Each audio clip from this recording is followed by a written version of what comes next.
The laughter echoed like knives across the table. Forks clinked, glasses chimed, but all I heard was my sister's voice, acid, smug, meant to draw blood.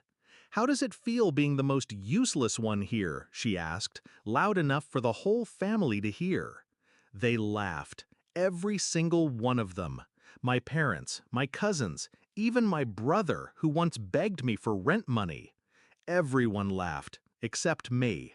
I just smiled, slow, controlled, and then I leaned back in my chair and said, "How does it feel knowing this useless one won't be paying your bills anymore?"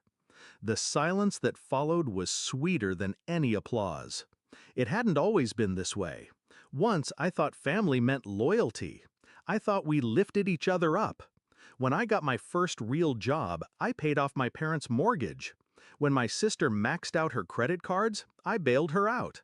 When my brother nearly lost his apartment, I wired him 3 months' rent without hesitation.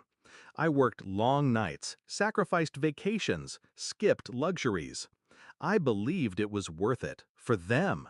But the more I gave, the less they respected me. Generosity became expectation. Sacrifice became duty. And somewhere along the line, I stopped being a person to them. I became a wallet, a safety net, a fool. The signs were always there. The whispered jokes when they thought I couldn't hear. The backhanded compliments. Not the smartest, but dependable. The way my sister, especially, looked at me, like I was beneath her. But that dinner, that was the final nail. Her sneer wasn't just cruelty, it was truth spoken aloud. That's how they all saw me, useless, except for my money. And in that moment, I made a choice.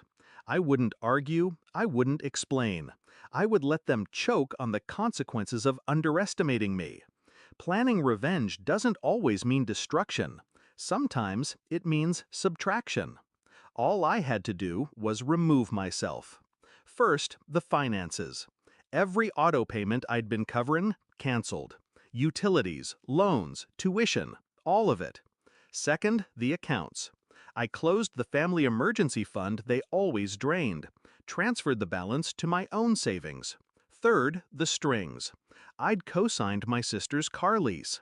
Quietly, I notified the lender I would no longer be responsible. Let her handle the full weight of her lifestyle. I didn't announce any of it. I didn't warn them. I just waited. The fallout began within weeks. My brother called, panicked. His rent overdue, utilities shut off. My mother asked why the mortgage hadn't been paid. My sister screamed when her car was repossessed from the driveway. I listened. I nodded. And I said the same thing each time. "I'm sure you'll figure it out." At first, they thought I was bluffing. Then they realized. The ATM they mocked had shut down. The climax came 2 months later. Another dinner, smaller this time, fewer faces around the table, because shame had a way of keeping people away. They looked different, humbled, desperate. My sister's eyes darted, hollow with stress. My father looked older, his voice quieter. My mother's hands shook as she poured water. Finally, my sister broke. "Why are you doing this? We're family." I leaned forward, meeting her stare. Calm, steady. Family doesn't laugh while tearing you down. Family doesn't use you until you bleed. You wanted to see me as useless. Fine. Now you'll see how useless you are without me. The words landed heavier than the silence that followed. No shouting, no plates thrown, just the crushing weight of truth. Do I regret it? No. I gave them years of loyalty, sacrificed dreams they'll never know. And for what? A punchline at a dinner table. Now they finally understand. They thought money made me their servant. They thought my silence meant weakness. But silence can be a blade. And I learned how to cut deep without ever raising my voice. They call me cold now, vindictive. But I call it balance. Because the moment my sister sneered, the moment everyone laughed, they signed the contract for their own downfall. All I did was hold them to it. The best revenge isn't giving them pain. It's giving them freedom. The freedom to live exactly as they believe they could, without me.